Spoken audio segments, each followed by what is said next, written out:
So I came across something a little interesting. I was going through some stuff on my desktop, and I looked at this extra book stuff folder where I had this little like character sheet thing that I was using, and I also have this little like neutral, lawful, evil, chaotic, whatever kind of chart just to kind of graph people into like a little whatever. And then I found old book flash drive. I forgot that apparently in 2022 that I found my original flash drive and I copied all the stuff here. And this is like a copy of the book from 2014. I don't know what to change the world is. I don't know what that is. I think that's the first one of the first drafts of book two, like a concept. But I was going through and I came across Crism Bio Story. Now has to be in 2014, 2015, and one of the first um, bios I did for Crism, and it has a backstory to it that I want to read. And I did just read through it real quick, and that's why I wanted to share because it is interesting. But also, I did want to give you guys a trigger warning because this was still when I was just making up some of the most heinous shit for no real reason for some characters for their backstories. That way, when you found out and later on in the story, you're like, oh man, that's like a fucked up backstory.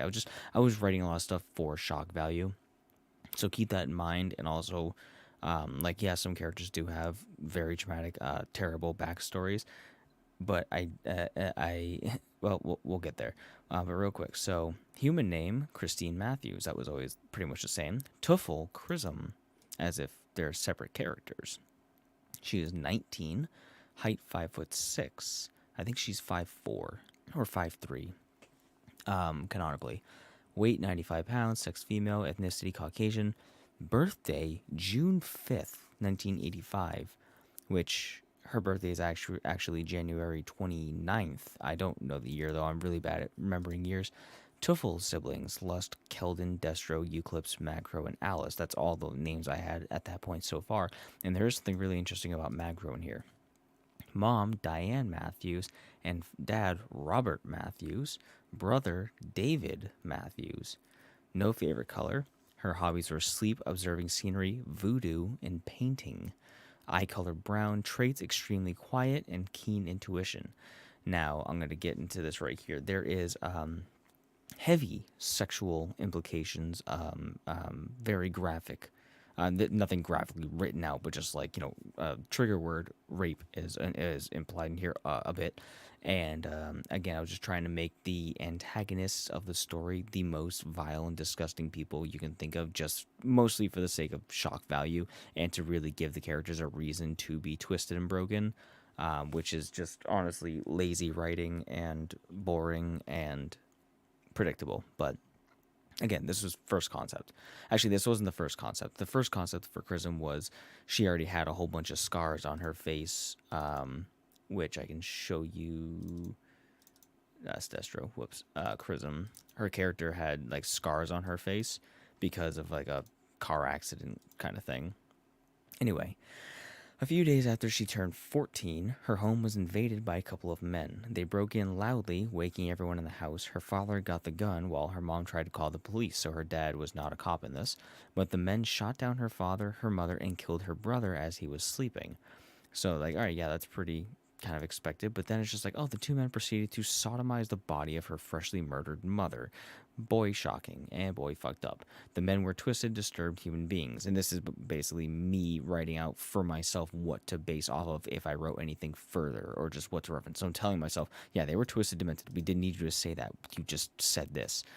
While searching the house later for any valuables, they discovered Christine's room. They immediately searched for her, but Christine had heard gunfire, witnessed the rape of her mother, and quickly hid herself in the attic. These two men decided that they had their fun, so to top things off, they set the house on fire, burned the evidence, and hopefully burn Christine alive, or in their mind, whoever else might be in the house or whatever else is in the house, just burn it all, get rid of it. When the flames rose, Christine found herself trapped by the fire in the attic, with no safe way to escape the burning house. As the heat rose and the flames consumed everything, eventually the ceiling collapsed and she fell into the inferno. She woke up in a frozen world. The fire around her was not moving, and she could see Sin standing amongst the fire. She looked and saw she was trapped by wood and rubble, crushed and burning. So again, at this point, like I have like no background for Sin. He just shows up as opposed to what actually happens. He offered to save her, give her power and the knowledge to find the two men to kill them, all in exchange for her soul. With almost no hesitation, she accepted, so he's just making a deal with her instead of what we got. He poured, this is where it's like really weird, he poured thousands of damned human souls into her body, and in time, the raw power sent a shockwave that extinguished the flames around her and allowed her to escape. But she was never the same. No shit.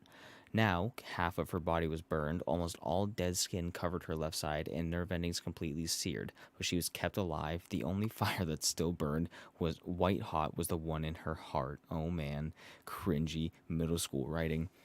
She was at first homeless, and he just didn't take her in. But as the first of her kind, she was sheltered and cared for by Sin himself. Okay, just kidding. She is different from her future siblings. She and the souls bonded completely. There was no tuffle, just the power from the souls fused with her body. After 2 years of recovering and mental disturbment, she became a quiet, accurate killer. First, she tortured and killed the men who murdered her family. She did it without saying a word or uttering even a snicker. Dead silent, she peeled the skin from their bodies and left them to bleed out. Now she finds anyone and everyone who has committed a crime against innocent people, murderers, rapists, people who treat other human beings as anything less than what they are, she kills them all. After taking the lives of 100 people, she ascended, becoming the blue-haired, half-dead angel of hell. She used this power to kill her... Now this is interesting. She used this power and killed her Tuffle siblings Magro and Ranul. She killed Magro. Before Macro was a character, it was just a name. At that point, it was literally just a faceless name. But yeah, she kills Macro and stole their power. So yeah, Macro is not the same character. It's just the name. With over 100 humans and 2 Tuffle left dead in her wake, she is by far the most powerful Tuffle, even stronger than Sin. But her love and respect for him is the only thing that keeps him in charge.